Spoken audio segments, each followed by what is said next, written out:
Now, let's get to the border. Over 200,000 migrants were encountered last month alone. And for the first time, over 2 million migrants were encountered during this fiscal year. Senator Ted Cruz, Republican from the great state of Texas, joins me now. Mr. Senator, 2 million are here. We've got a chronic labor shortage. Why can't we let them work? Well, many of them are seeking jobs. The Biden administration, when they come in, they're releasing them into the country. They're practicing the policy called catch and release, which is when they catch someone, they give them a court date sometime in the future. They ask them, please show up there. And the vast majority of them never show up. And the Biden administration is giving them papers that ostensibly allow them to work. They shouldn't be. It's against federal law for them to be doing so. But this Biden administration... Senator, isn't it a good idea? I mean, they're here. We're paying, what, $10,000 per person per year. Why can't they work? It is a terrible idea, Stuart, because what is happening at the southern border, and I would encourage everyone to go down and see it firsthand, as I have many times. It is a humanitarian disaster. There are tens of thousands, if not hundreds of thousands of children who are being physically assaulted and sexually assaulted by human traffickers. There are thousands upon thousands of women who are being violently raped by human traffickers. If you go down to South Texas and you meet with farmers and ranchers, they'll show you picture after picture of dead bodies they find on their property day after day after day where the traffickers abandon people to die.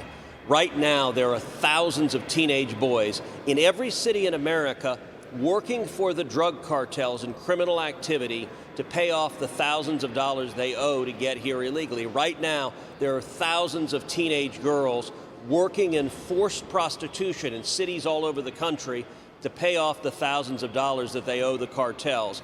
This is not humane, it's not compassionate, it's not a response to our needs of unemployment. This is modern-day human slavery. It is horrific and it is wrong.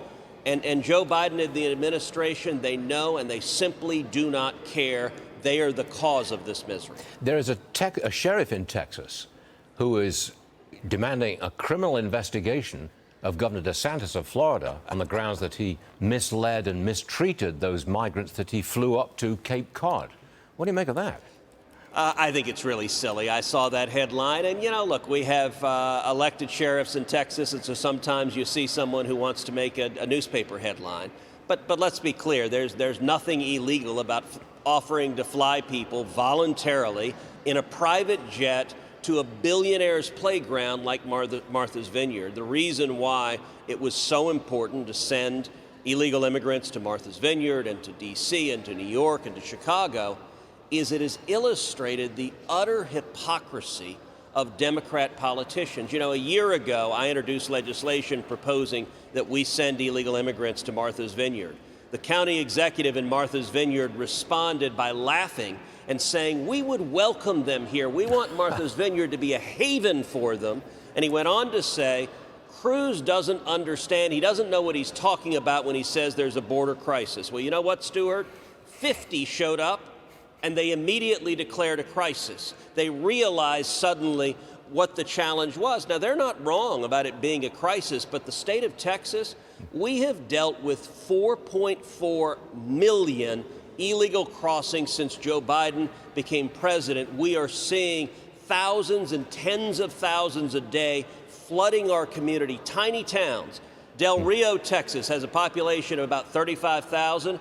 I was down there when in one day, 15,000 illegal immigrants, most of them from Haiti, were trying to cross in.